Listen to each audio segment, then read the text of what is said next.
Fala, meu povo e minha povo, tudo bom com vocês? Para quem não me conhece ainda, meu nome é Nicolas Salles, sou advogado, especialista em Direito do Trabalho e sócio administrador da Nicolas Salles Advocacia. Bom, no nosso vídeo de hoje você vai descobrir o que é mais difícil em um processo judicial. Você sabe o que é? Vamos descobrir? Bom, antes de tudo, se inscreva no nosso canal do YouTube, Nicolas Salles ADV, e curta os nossos vídeos. Bom, e aí, você sabe o que é mais difícil em um processo judicial? Bom, o mais difícil de um processo judicial, galera, são as provas. Bom, as provas têm um papel fundamental para a resolução dos processos. Ou seja, se você não prova, não adianta, você não vai conseguir ganhar o seu processo se você não provar o seu direito. Bom, as provas são meios processuais ou materiais capazes de demonstrar a existência ou não de um direito. Bom, o ônus da prova. De quem que é o ônus da prova? Segundo o artigo 373 do Código de Processo Civil, o ônus da prova incumbe ao autor, quando ao fato constitutivo do seu direito, ou ao réu, quanto à existência do fato impeditivo ou modificativo ou extintivo do direito do autor. Mas que diacho é isso, doutor? Pelo amor de Deus. Bom, ou seja, primeiramente o dever de provar algo é do autor. Geralmente, 99% dos casos, quem deve provar algo é o autor. Bom, ou seja, quem alega. E até o momento em que a parte ré apresente fato que modifique ou extingue o direito do autor, recaindo sobre o réu o dever de provar aquilo que alegou. Por exemplo, nós entramos com a ação pedindo vínculo empregatício com assinatura reconhecida em carteira de trabalho.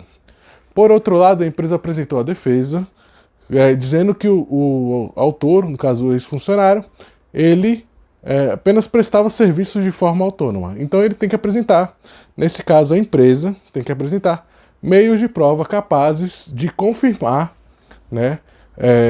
apenas essa prestação de serviços autônomos para que não precise assinar a carteira do funcionário. Bom, a prova sempre incumbe a quem afirma e não a quem nega. Entende-se que os fatos negativos não precisam ser provados. Por exemplo, utilizando o mesmo exemplo do vínculo empregatício, nesse caso, a empresa alegou que ele não trabalhava no local. Desta forma, cabe, mais uma vez, ao autor provar que realmente trabalhava naquela empresa ou naquele local. Bom, apesar de hoje pode ser invertido o ônus da prova, em casos específicos, por exemplo, de direito do consumidor, em caso de justa causa, nesses casos o réu deve provar a existência ou não do fato. Ou seja, nos casos específicos de direito do consumidor e horas extras em empresas com mais de 10 funcionários, ou ainda a justa causa, cabe ao réu provar a existência ou não do fato. Mas devo ressaltar que quanto mais provas você apresentar ao seu advogado, melhor é para você, independentemente do que lado você está no processo, tá bom? Bom, o juiz pode interferir na produção das provas, mas sempre mantendo a distância em relação aos interesses das partes para não afetar o princípio da imparcialidade. Já as provas ilícitas não podem ser admitidas, sendo meio ilícito, não só meramente ilegal, mas também o meio imoral ou atentatório à ordem pública e aos costumes. Bom, mais uma vez, tem a prova, apresente ao seu advogado e ele afirmará se essa prova é lícita ou ilícita, tá bom? Quais são os tipos de prova admitidos atualmente na legislação? Bom, depoimento pessoal, prova testemunhal, inspeção judicial, prova pericial e prova documental. Bom, vamos ver cada uma delas? Primeiro, o depoimento pessoal. O depoimento pessoal é uma realização do interrogatório das partes com a finalidade de provocar a confissão ou esclarecer fatos discutidos na causa. O depoimento pessoal deve se ater aos fatos controvertidos no processo. Ou seja, um fala uma coisa, outro fala outra coisa, e o juiz pode determinar, pelo conhecimento e pela experiência dele, quem está certo e quem está falando a verdade no depoimento. Bom, a prova testemunhal. A prova testemunhal é uma reprodução oral do que se encontra na memória daqueles que, não sendo partes no processo, estiverem presentes nos fatos da demanda. A testemunha é a única que não pode mentir no processo, tá bom? Sob pena de reclusão de até 4 anos sem mentir. O terceiro tipo de prova é a inspeção judicial. A inspeção judicial ocorre quando o próprio juiz pessoalmente examina pessoas, coisas ou locais. Sim, isso mesmo, tá bom? O juiz ele pode sair da sua casinha, pode sair do fórum, pode sair da vara e se deslocar até um determinado local, por exemplo, para fazer a avaliação, por exemplo, das condições de trabalho naquela empresa. Ele tem autonomia para isso. É o que acontece? Nós sabemos que geralmente não, mas há magistrados que têm esse hábito e isso é muito importante e é um meio de prova admitido. Bom, o quarto meio de prova é a prova pericial.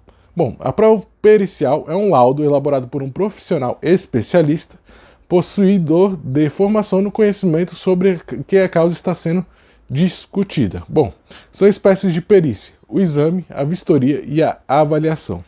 Em caso de acidente de trabalho, por exemplo, o médico ele vai atestar se aquele acidente de trabalho ocorreu e se causou realmente algum dano àquele trabalhador. Bom, o quinto tipo de prova e o mais importante, você vai descobrir assim que você curtir o nosso vídeo e se inscrever no nosso canal. Bom, já se inscreveu? Já curtiu? Então pronto, vamos continuar. Bom, o meio de prova é a prova documental. A principal e de responsabilidade da parte, ou seja, do cliente, de você que está me assistindo, tá bom? Os documentos, não só aqueles escritos, mas também qualquer outra forma de expressão ou sentimento ou pensamento humano, tais como a fotografia, a filmagem, a gravação, a pintura, o desenho, e-mail, entre outros. Bom, em alguns casos, a exibição de documento ou coisa é obrigatória pelo réu. Por exemplo, cartões de pontos para a empresa com mais de 10 empregados, sob pena de perder o processo em relação às horas extras. Pessoal, guarde sempre as provas que você acha necessárias para um eventual processo. Você hoje talvez não tenha a intenção de entrar com ação judicial, mas é sempre importante você se precaver e guardar o máximo de provas possíveis, tá bom? A regra é, quanto mais, melhor. Foto, mensagem, e-mail, áudio, vídeo, fardamento da empresa, tudo que você tiver pode servir como prova, tá bom? E é isso, galera. Quem gostou do nosso vídeo, deixa suas dúvidas e sugestões nos comentários. Se inscreva no nosso canal no YouTube e dá um joinha para fortalecer o nosso trabalho. E siga a gente nas redes sociais, @NicolasSalesADV. Muito obrigado. Tchau!